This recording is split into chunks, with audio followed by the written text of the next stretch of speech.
പിതാവിന്റെയും പുത്രന്റെയും പരിശുദ്ധാത്മാവിന്റെയും നാമത്തിൽ ആമേൻ. എന്റെ പ്രിയപ്പെട്ടവരെ, ഇന്ന് ഏപ്രിൽ 29 ബുധൻ. അമ്മേ പരിശുദ്ധ അമ്മേ, അമ്മേ പരിശുദ്ധമേ, ദൈവമാതാവേ, കൃപാസനത്തിലൂടെ ഞങ്ങൾക്കും ഞങ്ങളുടെ ദേശത്തിനും അമ്മ മധ്യസ്ഥം തേടി തന്ന എല്ലാ അനുഗ്രഹങ്ങൾക്കും കൃപകൾക്കും ഞങ്ങളിപ്പോൾ ഹൃദയം നിറഞ്ഞ നന്ദി പറയുന്നു. അമ്മേ പരിശുദ്ധമേ, ദൈവമാതാവേ, 2004 ഡിസംബർ 7 ഉച്ചകഴിഞ്ഞ് 2:30 കൃപാസനത്തിൽ സംഭവിച്ച അമ്മയുടെ പ്രത്യക്ഷപ്പെടലിനെ കുറിച്ച് തിരുസഭയ്ക്ക് സമർപ്പിച്ചിരിക്കുന്ന പഠനരേഖകളുടെ മേൽ സഭാത്മകമായ പഠനം ആരംഭിക്കുവാൻ ഞങ്ങൾ പ്രാർത്ഥിക്കുന്നു. അമ്മേ പരിശുദ്ധമേ, ഭൂസ്വർലോകങ്ങളുടെ രാജ്ഞിയായ അങ്ങേയ്ക്ക് ഭൗമസംരക്ഷണത്തിനായി പ്രപഞ്ചപ്രകൃതിയെ തന്നെ തിരുസഭ പ്രതിഷ്ഠിക്കുവാൻ ഈ പ്രത്യക്ഷീകരണം വഴി ഇടയാക്കണമേ. പരിശുദ്ധമേ, ജപമാല മാതാവേ, സകല കൃപാസനം പ്രാർത്ഥനയോടും ചേർത്ത് ഞങ്ങളിപ്പോൾ പ്രാർത്ഥിക്കുന്ന ഈ കുടുംബത്തിന്റെ പ്രത്യേക നിയോഗം പറ മക്കളെ.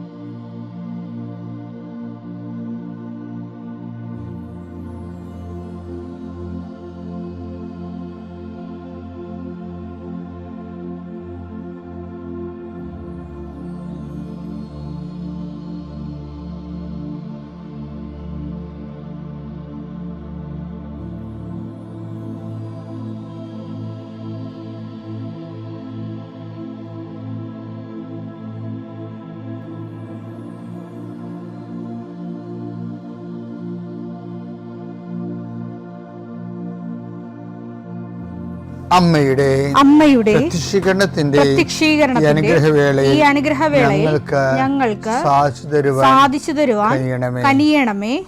ആമേൻ. വിശ്വാസ പ്രമാണം. സർവശക്തനായ പിതാവും ആകാശത്തിന്റെയും ഭൂമിയുടെയും സൃഷ്ടാവുമായ ദൈവത്തിൽ ഞാൻ വിശ്വസിക്കുന്നു. അവിടുത്തെ ഏകപുത്രനും ഞങ്ങളുടെ കർത്താവുമായ ഈശോ മിശിഹായിലും ഞാൻ വിശ്വസിക്കുന്നു. ഈ പുത്രൻ പരിശുദ്ധാത്മാവിനാൽ ഗർഭസ്ഥനായി കന്യകാമറിയത്തിൽ നിന്ന് പിറന്ന് പൊന്തിയോസ് പീലാത്തോസിന്റെ കാലത്ത് പീഡകൾ സഹിച്ച് കുരിശിൽ തറയ്ക്കപ്പെട്ട് മരിച്ച് അടക്കപ്പെട്ട് പാതാളങ്ങളിൽ ഇറങ്ങി മരിച്ചവരുടെ ഇടയിൽ നിന്ന് 3-ാം നാൾ ഉയർത്ത് സ്വർഗത്തിലേക്ക് എഴുന്നള്ളി സർവശക്തിയുള്ള പിതാവായ ദൈവത്തിന്റെ വലതുഭാഗത്തിരിക്കുന്നു. അവിടെ നിന്ന് ജീവിക്കുന്നവരെയും മരിച്ചവരെയും വിധിക്കുവാൻ വരുമെന്നും ഞാൻ വിശ്വസിക്കുന്നു. പരിശുദ്ധാത്മാവിലും ഞാൻ വിശ്വസിക്കുന്നു.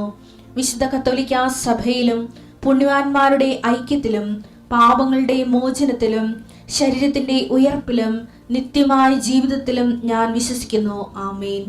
സുഖസ്ഥനായ ഞങ്ങളുടെ പിതാവേ, അങ്ങയുടെ നാമം പൂജിതമാകണമേ. അങ്ങയുടെ രാജ്യം വരണമേ. അങ്ങയുടെ തിരുമനസ് സ്വർഗത്തിലെ പോലെ ഭൂമിയിലും ആകണമേ. അന്നു വേണ്ടുന്ന ആഹാരം ഇന്ന് ഞങ്ങൾക്ക് തരണമേ. ഞങ്ങളോട് തെറ്റ് ചെയ്യുന്നവരോട് ഞങ്ങൾ ക്ഷമിക്കുന്നത് പോലെ ഞങ്ങളുടെ തെറ്റുകൾ ഞങ്ങളോടും ക്ഷമിക്കണമേ. ഞങ്ങളെ പ്രലോഭനത്തിൽ ഉൾപ്പെടുത്തരുതേ, തിന്മയിൽ ഞങ്ങൾ രക്ഷിക്കണമേ. ആമേൻ. നന്മ നിറഞ്ഞ മറിയമേ, സ്വസ്തി. കർത്താവ് അങ്ങയുടെ കൂടെ സ്ത്രീകളിൽ അങ്ങ് അനുഗ്രഹിക്കപ്പെട്ടവളാകുന്നു. അങ്ങയുടെ ഉദരത്തിൻ ഫലമായി ഈശോ അനുഗ്രഹിക്കപ്പെട്ടവനാകുന്നു. പരിശുദ്ധ മറിയമേ, തമ്പുരാന്റെ അമ്മേ, പാപികളായ ഞങ്ങൾക്ക് വേണ്ടി ഇപ്പോഴും ഞങ്ങളുടെ മരണസമയത്തും തമ്പുരാനോട് അപേക്ഷിക്കണമേ. ആമേൻ. കർത്താവേ, നിന്റെ ഉന്നതമായ നാമത്തിന് സ്തോത്രം ചെയ്യുന്നു. കർത്താവേ, നിന്റെ വിശുദ്ധ പൗരോഹിത്യത്തെ മഹത്വപ്പെടുത്തണമേ. കർത്താവേ, സഭയിലുള്ള സാന്നിധ്യം പ്രകടമാക്കണമേ. 40 വർഷം ഞാൻ അർപ്പിച്ച കുർബാനയുടെ യോഗ്യതയാണ്. കൃപാസ്ഥാനത്താറെ ജീവനോടെ പ്രത്യക്ഷപ്പെട്ട പരിശുദ്ധമ്മയുടെ പ്രത്യക്ഷീകരണത്തിന് സ്ഥിരീകരണത്തിനായി അങ്ങയുടെ മക്കൾ ഇന്ന് അഭിമുഖിക്കുന്ന എല്ലാ വിഷയത്തിൻ്റെ മേലും സഞ്ചാരി മാതാവേ, സമയത്തിൻ്റെ അധികാരി അമ്മയുടെ പ്രത്യേകമായ സാന്നിധ്യം ഉണ്ടായിക്കൊണ്ട് കർത്താവേ, ഞങ്ങളുടെ കഴിവ് കൊണ്ടല്ല, അങ്ങയുടെ കൃപ കൊണ്ടാണ് അങ്ങയുടെ മക്കൾ എവിടെയെല്ലാം യാത്ര ചെല്ലുന്നുവോ, ഏതെല്ലാം പരീക്ഷ എഴുതുന്നുവോ, ഏതെല്ലാം പരീക്ഷ റിസൾട്ട് കാത്തിരിക്കുന്നുവോ, ഓരോ വിഷയത്തിനും മനസ്സ് എന്ത് നേറിക്കൊണ്ട് കാത്തിരിക്കുന്ന സഹായം പ്രതീക്ഷിക്കുന്ന ഓരോ സ്ഥലങ്ങളെയും കർത്താവേ, അത് നഷ്ടപ്പെട്ടു പോകാതെ അവർക്ക് കിട്ടാനും അവർക്ക് അനുഭവവേദ്യമാക്കാനും കർത്താവെ സഹായിക്കണമേ എന്ന് പ്രാർത്ഥിക്കുന്നു. നഷ്ടപ്പെട്ടു പോകുന്ന സ്ഥലങ്ങൾ, നഷ്ടപ്പെട്ടു പോകുന്ന ബന്ധങ്ങൾ, നഷ്ടപ്പെട്ടു പോകുന്ന കരാറുകൾ, ഇങ്ങനെ നഷ്ടപ്പെട്ടു പോകാൻ സാധ്യതകളെല്ലാം കർത്താവിൻ്റെ നാമത്തിൽ ബന്ധിക്കുന്നു. ഓരോ സ്ഥലവും ഓരോ വിഷയത്തെ നീ ആസ്പദമായിക്കൊണ്ട് അതിനെ അധികരിച്ചുകൊണ്ട് ഓരോ വിഷയത്തിൻ്റെ മേലും നീ ആഗ്രഹം അവലംബിച്ചുകൊണ്ട് അത് ഓരോ ഡേറ്റും ഓരോ നീ പ്രത്യാശയോടെ കാത്തിരിക്കുന്ന ചില വ്യക്തികളുടെ വരവ്, പ്രത്യാശയോടെ കാത്തിരിക്കുന്ന ചില ഓഫറുകൾ, പ്രത്യാശയോടെ കാത്തിരിക്കുന്ന ചില തീയതികൾ എല്ലാം എൻ്റെ ദൈവവേദനെ നിനക്ക് അനുഗ്രഹമായി മാറട്ടെ. അതിനെതിരെ വരുന്ന എല്ലാ തിന്മയുടെ ശക്തികളെയും ഈശോയുടെ നാമത്തിൽ ഞാൻ ബന്ധിച്ചു കർത്താവിന് കാൽക്കീഴിലാക്കുന്നു. കർത്താവെ, രോഗികൾ, പീഡിതരെ, കുടുംബസമാധാനം ഇല്ലാത്തവരെ, വിദേശ യാത്ര ചെയ്യുന്നവരെ, കർത്താവെ, അവരെല്ലാം നീ ആശീർവദിക്കണമെന്ന് പ്രാർത്ഥിക്കുന്നു. എൻ്റെ കർത്താവിൻ്റെ ഉന്നതമായ നാമത്തിൽ സഭയുടെ അധികാരത്തിൽ കുരിശിൻ്റെ അടയാളത്തിൽ ഉപരി പഠനത്തിന് വേണ്ടി ചിന്തിക്കുന്നവരും ആലോചിക്കുന്നവരും അതിനുവേണ്ടി പരിശ്രമിക്കുന്നവരും അവരുടെ കഴിവിനേക്കാൾ ഒരു ദൈവത്തിൻ്റെ കൃപയാൽ അവർ ചെന്നെത്തേണ്ട ഇടത്ത് അവരെ എത്തിക്കാൻ വേണ്ടി പരിശുദ്ധമ്മ ദേവമാതാവിൻ്റെ മധ്യസ്ഥ പ്രാർത്ഥിക്കുന്നു. കർത്താവ്, അസ്ഥിരോഗികളെ നിസുഖപ്പെടുന്നതിനെ ഓർത്ത് നന്ദി പറയുന്നു. ആ ദർശനത്തിലുള്ളതാണ്. അസ്ഥിരോഗികളെ കർത്താവ് സുഖപ്പെടുന്നതിനെ ഓർത്ത് നന്ദി പറയുന്നു. നിത്യം പിതാപുത്രൻ പരിശുദ്ധാത്മാവായ സർവേശ്വരൻ നീക്കുവാമേ. എൻ്റെ പ്രിയപ്പെട്ടവരെ, നമ്മളെപ്പോഴും ധ്യാനിക്കുന്ന ഒരു വാക്കാണ്. എന്താണെന്നറിയാമോ? നിങ്ങൾ അവിശ്വസ്തരായിരുന്നാലും ദൈവം വിശ്വസ്തനായിരിക്കും. ഞാൻ തന്നെ കുറേ പ്രാവശ്യം പറഞ്ഞിട്ടുണ്ട്. 2 തിമോത്തിയാണ് 2:13. നാം അവിശ്വസ്തരായിരുന്നാലും അവൻ വിശ്വസ്തനായിരിക്കും. എന്തെന്നാൽ തന്നെ തന്നെ നിഷേധിക്കുക അവന് സാധ്യമല്ല. ഇപ്പം എന്താ പ്രോബ്ലം വെച്ച് കഴിഞ്ഞാൽ, ഇതൊരു ആശയതലമാണ്. ദൈവത്തെക്കുറിച്ച് അറിഞ്ഞെടുത്തോളൂ ഈ അപ്പോസ്തലൻ പറയണതാണ്. പൗലോസ് അപ്പോസ്തലൻ്റെയൊക്കെ ക്രിസ്റ്റോളജിയുടെ ചില പരിമിതികളെന്ന് പറയുന്നത്, അദ്ദേഹം ഒരു ലേറ്റർ എൻട്രിയാണ്, ഇടയ്ക്ക് വന്ന ആളാണ്. അപ്പോൾ അതുകൊണ്ട് അദ്ദേഹത്തിൻ്റെ അനുഭവങ്ങളുടെ മുഴുവനും പരിശോധിച്ച് നമുക്ക് മനസ്സിലാവും ഇത് പഴയ നിയമമാണ് ഇങ്ങേര് അവലംബിക്കണമെന്ന് മനസ്സിലാവും. പഴയ നിയമമാണ് അവതരിപ്പിക്കുന്നത്. അവതരിപ്പിക്കുന്നതെല്ലാം മോസസിൻ്റെയും അബ്രാഹത്തിൻ്റെയും ദൈവത്തെയാണ് പലപ്പോഴും അദ്ദേഹം അവതരിപ്പിക്കുന്നത്. ഈ മോസസിൻ്റെയും എബ്രാഹത്തിൻ്റെയും ദൈവം കഴിഞ്ഞിട്ട് യേശുക്രിസ്തുവിന് ദൈവം വരുന്നുണ്ട്. അത് പുള്ളിക്ക് അത്ര കണ്ട് പിടിയില്ല.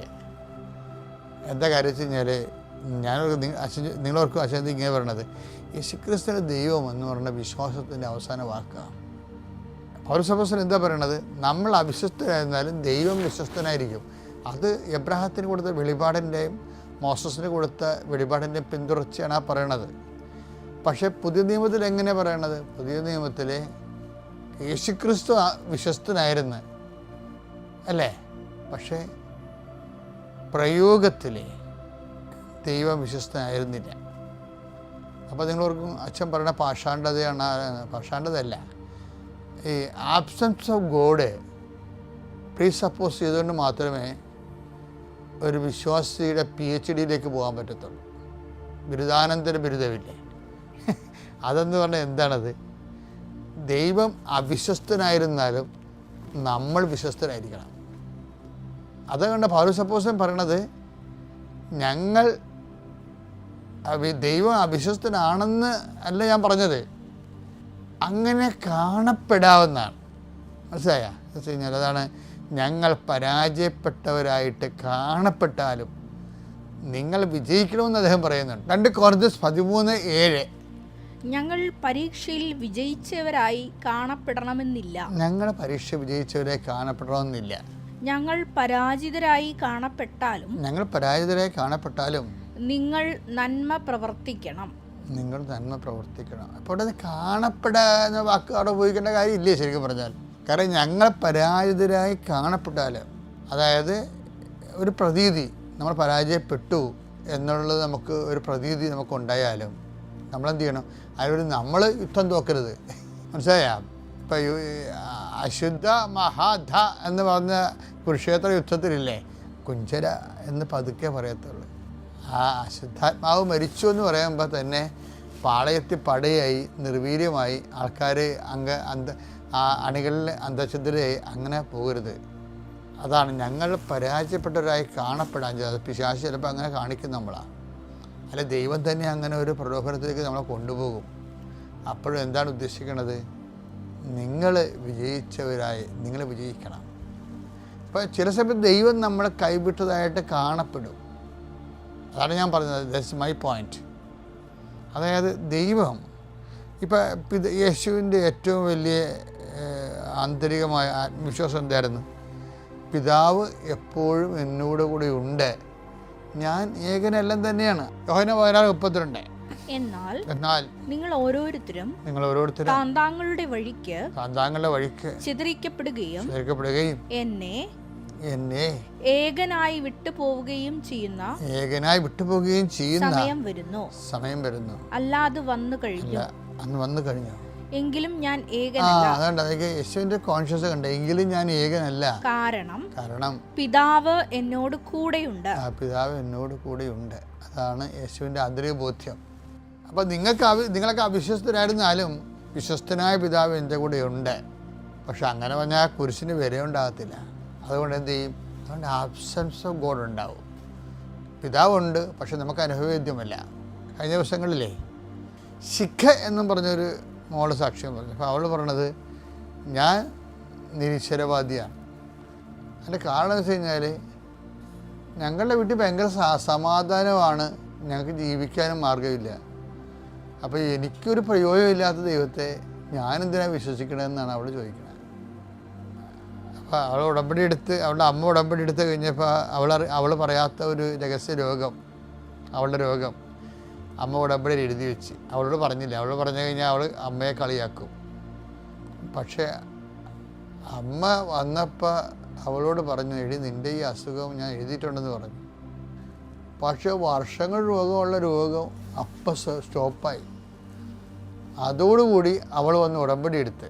അതാണ് പെട്ടെന്നാണ്. പക്ഷെ ആ നിലപാട് ആരോഗ്യകരമല്ല.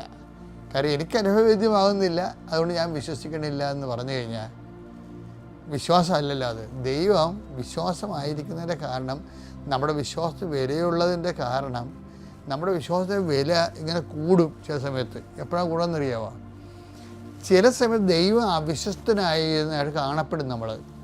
നമ്മുടെ ഒരു പ്രാർത്ഥനയും കേൾക്കപ്പെടാത്ത പോലെ ദൈവം അവിശ്വസ്തനാണെന്ന് നമ്മൾ കാണപ്പെടും. ദൈവം ഇല്ലെന്ന് നമുക്ക് തോന്നും. അപ്പോഴും നമ്മൾ വിശ്വാസത്തോടെയും വിശ്വസ്തയോടെയും നിന്ന് കഴിഞ്ഞാൽ ആ വിശ്വാസത്തിന് ഭയങ്കര വില. അപ്പം നമ്മുടെ വിശ്വാസം തീ പിടിച്ച വിലയുള്ളതാക്കാനും മൂല്യവത്താക്കാൻ വേണ്ടിയാണ് ഈ ആബ്സെൻസ് ഓഫ് ഗോഡ് വരണത്. എപ്പോഴും ഓർത്തേക്കാം. അതുകൊണ്ടാണ് ആ വചനം തിരിച്ചിട്ട് വായിക്കേണ്ടതാണ്. എന്താണ്? നമ്മൾ അവിശ്വസ്തരായിരുന്നാലും ദൈവം വിശ്വസ്തനായിരിക്കുമെന്ന് പറയണ പോലെ തന്നെയാണ് അവിശ്വസ്തനായി ചില സമയത്ത് കാണപ്പെടാം. അത് നമ്മളാൾക്ക് ദൈവം അവിശ്വസ്തനായതുകൊണ്ടല്ല, നമ്മൾക്ക് നമ്മുടെ ജീവിത സാഹചര്യം കൊണ്ട് അങ്ങനെ കാണപ്പെടുന്നതാണ്, അങ്ങനെ അനുഭവപ്പെട്ടാലും പിതാവേ നീ എന്തുകൊണ്ട് എന്നെ ഉപേക്ഷിച്ചെന്ന് ഈശോ ചോദിക്കണില്ലേ? അപ്പോൾ ഈശോയ്ക്ക് അതുപോലെ ആബ്സൻസ് ഫീൽ ചെയ്ത്, എന്നിട്ട് ഈശോ എന്ത് പറഞ്ഞു? I come on my spirit. അപ്പോൾ ദൈവം അവിശ്വസ്തനായി കാണപ്പെട്ട് നമ്മുടെ ഒരു പരിമിതി കാരണം, ഈശോയുടെ തീവ്രമായ വേദന കാരണമാണ് ഈശോയ്ക്ക് ദൈവത്തെ ഫീൽ ചെയ്യാഞ്ഞത്. അപ്പോഴും അവിശ്വസ്തനായി കാണപ്പെട്ട് തോന്നി. അപ്പോഴും ഈശോ എന്താ ചെയ്തത്?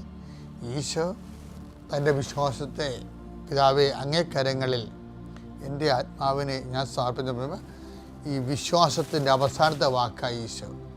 അപ്പം നമ്മുടെ വിശ്വാസം മൂല്യവത്താകാൻ വേണ്ടി ഇങ്ങനെ ചില ഡാർക്ക് ഹോളിലൂടെ ചില സമയത്ത് നമ്മൾ കടന്നു പോകും. അതുകൊണ്ട് അതിനെക്കുറിച്ച് ശ്രദ്ധ ജാഗ്രത ഉണ്ടായാൽ മതി. പിതാവിൻ്റെയും പുത്രൻ്റെയും പരിശുദ്ധാത്മാവിൻ്റെയും നാമത്തിൽ.